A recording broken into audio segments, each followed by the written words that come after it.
한 주간 평안하셨습니까? 권성민 목사입니다. 지난 시간 이사야에 이어 남북이 분열된 이스라엘 왕들과 백성들의 죄악을 고발하고 하나님께로 돌이키기 위한 선지자들의 활약 가운데 다섯 번째 시간인 미가서를 살펴보도록 하겠습니다. 사랑하는 목자 여러분, 그럼 시작해 보도록 할까요? 선지서는 분열왕국 시기부터 포로 시대, 그리고 포로에서 귀환한 시대까지 활동했던 선지자들의 활약상을 기록한 것입니다.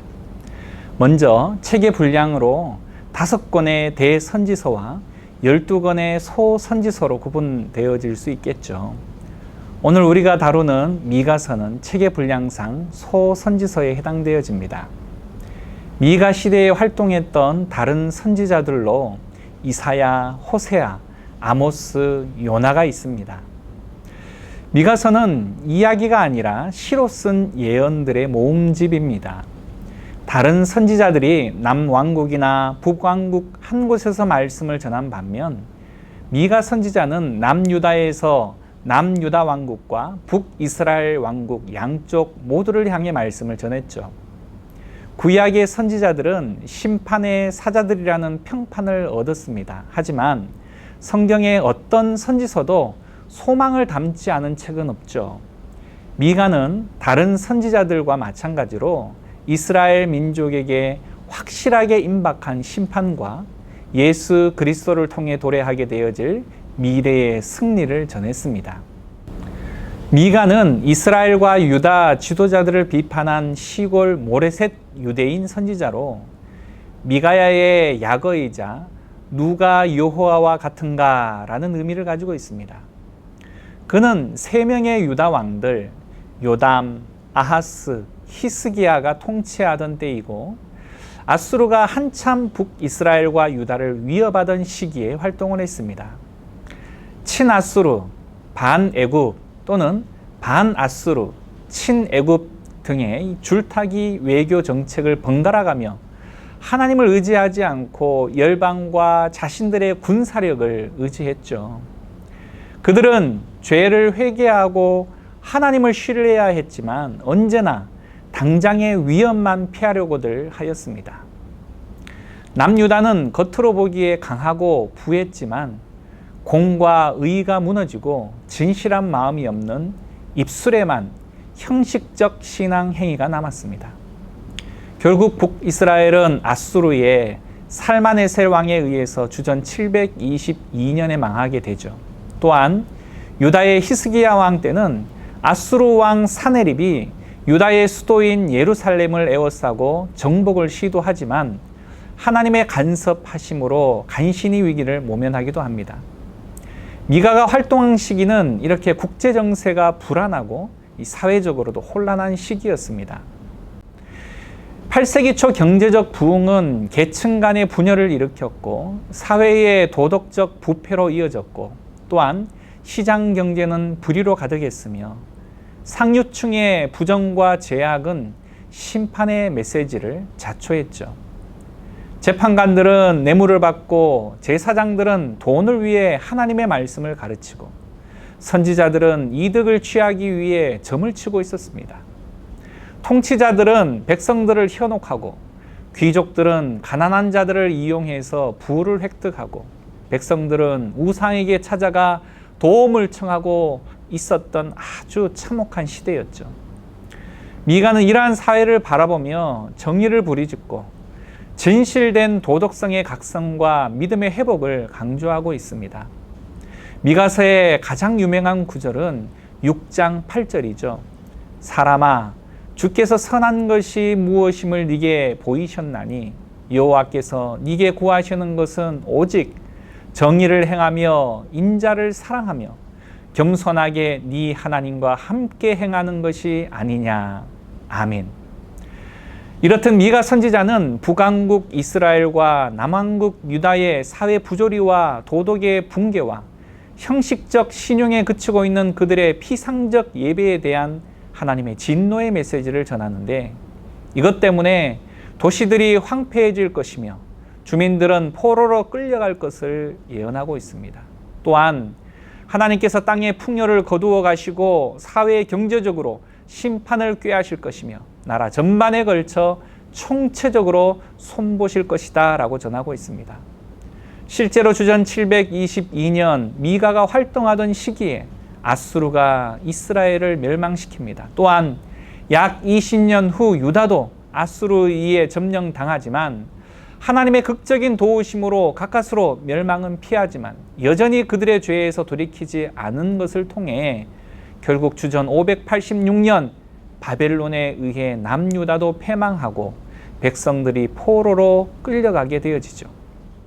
미가서는 전체적으로 심판과 구원의 메시지를 세 차례 반복을 하는데, 먼저는 유대인들의 죄와 그 죄의 결과를 밝힌 이후에 그럼에도 불구하고 하나님은 여전히 자신의 백성을 사랑하셔서 용서하시고 회복시키실 것을 약속하며 위로하십니다.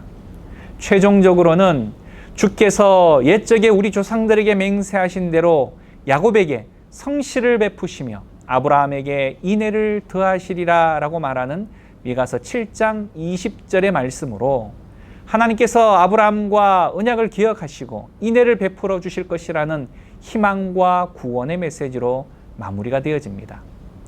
이러한 책의 전개는 하나님의 성품을 잘 보여주는 것으로 섭섭하셨던 아프셨던 그 속마음을 쏟아내시듯 한바탕 퍼부으시고 나서는 다시 어쩔 수 없는 그 불붙는 긍휼하심으로 말미암아 하나님의 백성을 붙드시고 계시죠.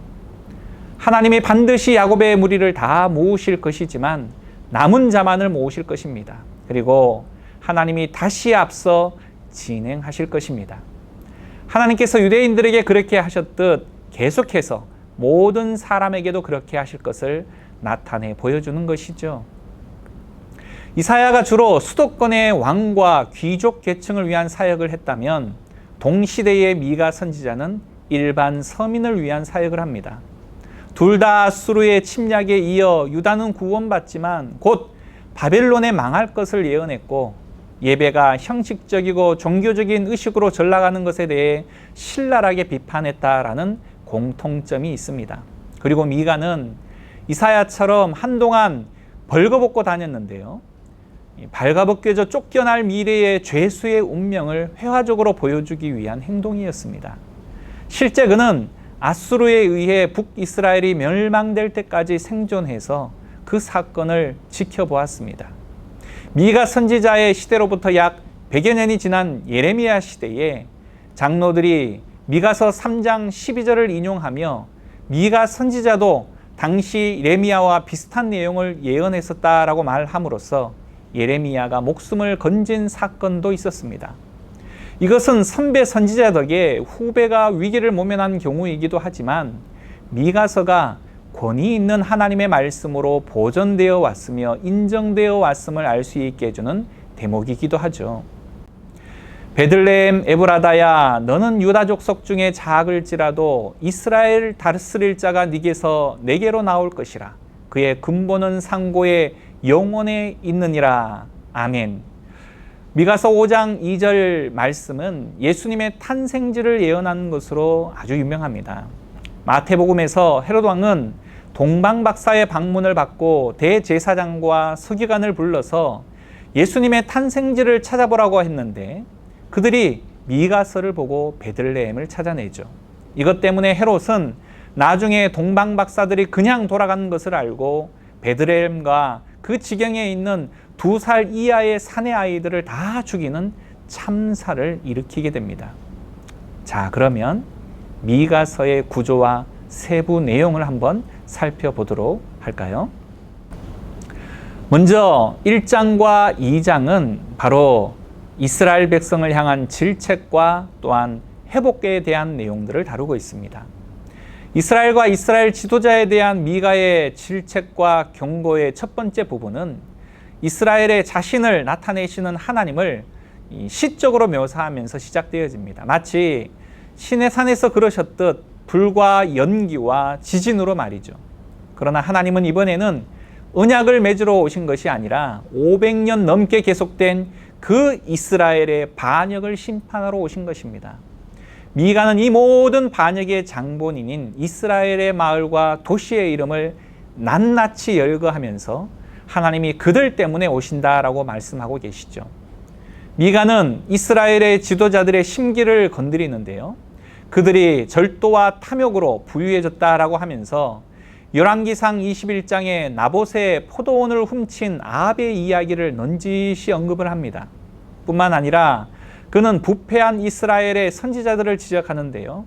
돈을 낼 만한 여유만 있으면 누구에게나 하나님의 보호를 약속하는 이 선지자들을 향해서 미가는 예언하지 말라라고 합니다. 하나님께서 이스라엘에게서 보호를 거두셨다라고 하면서요. 목자와 같은 하나님께서 그의 양떼, 즉 이스라엘의 남은 자들을 어떻게 구하시고 다시 모으시는지에 대한 시가 이제 2장 12절과 13절에 나옵니다. 하나님께서 그들을 푸른 초장으로 불러 모아서 다시 한번 그들의 왕이 되실 것이죠. 이제 3장과 4장 상반부는 이제 질책과 회복에 대한 두 번째 내용인데요. 이스라엘의 지도자와 선지자들이 공모해서 얼마나 심각한 불의를 저질렀는지 미가는 더 자세하게 서술을 하기 시작합니다. 그들은 뇌물로 토지를 관리했고 부자들을 위해 정의를 왜곡했으며 가난한 자들은 그들의 땅과 안전과 희망을 빼앗기고 말았습니다. 그리고 이 모두가 율법에 위배되는데 아무리 가난하다 해도 가문에 속한 땅을 파는 것은 불법이었기 때문입니다. 결국 하나님의 심판을 통해 북왕국과 예루살렘, 성전까지 빼앗기고 모든 것이 폐허가 될 것을 우리는 알게 되죠. 이 모두가 엄중한 경고이지만 최종 선고는 아닙니다. 폐허가 된 예루살렘 성전처럼 하나님의 심판은 그러나 영원한 것은 아니다라고 미가 선지자는 4장에 나오는 내용을 통해서 말하고 있습니다. 어느 날 하나님은 그의 성전을 높여 자신의 임재로 채우시고 그 도시를 이스라엘의 남은 자들로 채우실 것입니다. 그리고 하나님의 목적은 이스라엘이 하늘과 땅이 만나는 장소가 되게 하는 것입니다. 그래서 모든 민족이 예루살렘으로 흘러들어오고 하나님은 그곳에서 열방의 왕이 되어 온 땅의 평화를 가져오실 것입니다. 이렇듯 각각의 경고는 놀라운 소망의 약속으로 결론을 맺고 있는데요. 정말 강력한 희망의 시입니다. 4장 하반절에서 5장에 대한 내용들은 이제 회복에 대한 메시지입니다. 결국 이들을 조금 더 발전시켜서 아름답게 구성된 일련의 시를 보여주고 있는데요. 모두 이스라엘과 열방의 미래의 소망에 대한 것입니다. 우리는 여기서 이스라엘이 아수르의 침략 이후 바벨론의 정복당에 포로로 끌려가지만 하나님께서는 그의 백성을 회복시켜 그들의 땅으로 다시 돌아오게 하실 것을 알게 되죠. 그 후 새 예루살렘의 다윗의 혈통으로부터 새 메시아 왕이 오실 것과 그가 베들레헴에 나서 예루살렘에서 회복된 하나님의 백성을 통치하실 것을 알게 됩니다. 메시아가 왕 대신 이 하나님 나라에서 하나님의 신실한 남은 백성들은 열방 가운데 복이 될 것입니다. 그러나 동시에 하나님은 최후의 심판으로 그분의 세상에서 악을 제하실 것이죠. 이제 6장과 7장은 질책과 회복의 세 번째 부분인데 미가는 다시 이스라엘 지도자들의 불의한 경제적 관행을 들추고 그로 인해 그 땅과 백성이 멸망한다라고 경고하는데요. 여기서 미가는 이스라엘이 하나님을 따른다라는 것이 무엇을 의미하는지 유명한 말을 남기게 되죠. 사람아, 주께서 선한 것이 무엇임을 네게 보이셨나니 여호와께서 네게 구하시는 것은 오직 정의를 행하며 인자를 사랑하며 겸손하게 네 하나님과 함께 행하는 것이 아니냐. 아멘. 이것은 정확히 이스라엘이 하지 않고 있던 것이며 그래서 멸망에 이르게 되는 것입니다. 이제 7장 8절에서 20절에 대한 내용들은 고통과 패배 가운데 있는 사람으로 의인화된 이스라엘을 묘사하고 있습니다. 이 책은 강렬한 희망의 메시지로 끝을 맺는데요. 이스라엘이 한 개인으로 의인화된다는 것입니다. 그는 수치와 패배감에 홀로 앉아 있습니다. 분명 이스라엘의 파멸과 유배에 관한 모습인데 이 사람은 하나님의 자비를 구하며 들으시고 용서해 주시라고 애원을 하죠. 그런데 왜 하나님이 이 믿음 없고 반역하는 백성을 들으시고 용서해야만 할까요? 시인은 두 가지 이유를 드는데요. 먼저 하나님의 성품 때문이라고 말합니다. 주와 같은 하나님이 어디 있으리요? 주는 죄악과 반역을 용서하시나이다. 그는 하나님의 자비가 그분의 분노와 심판보다 더 강하다라는 것을 아는 것입니다. 또한 이 두 번째 이유는요, 하나님의 약속들 때문입니다. 그가 말하길 주께서 옛적에 우리 조상들에게 맹세하신 대로 야곱에게 성실을 베푸시며 아브라함에게 인애를 더하시리이다. 아멘.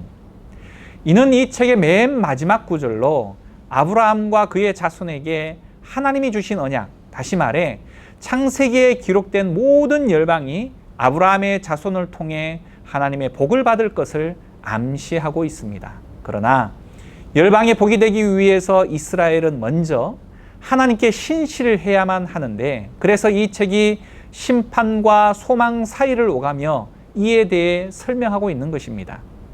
하나님이 이스라엘에게 복을 베푸시려면 반드시 그 백성들의 악을 심판하셔야만 합니다. 하지만 그분의 심판은 결국 소망에 이르게 되는데, 하나님의 언약적 사랑과 약속이 인간의 죄악보다 강하기 때문입니다. 그리고 하나님의 궁극적인 목적은 멸망이 아니라 살리시고 구원하시는 것입니다. 결국 이 책의 결론은 하나님은 언약적 사랑을 기뻐하셔서 우리를 다시 불쌍히 여기시고 우리의 죄악을 발로 밟으시고 우리의 모든 죄를 깊은 바다에 던지실 것입니다. 미가서의 사회상은 현재 우리의 사회상과 크게 다르지 않습니다.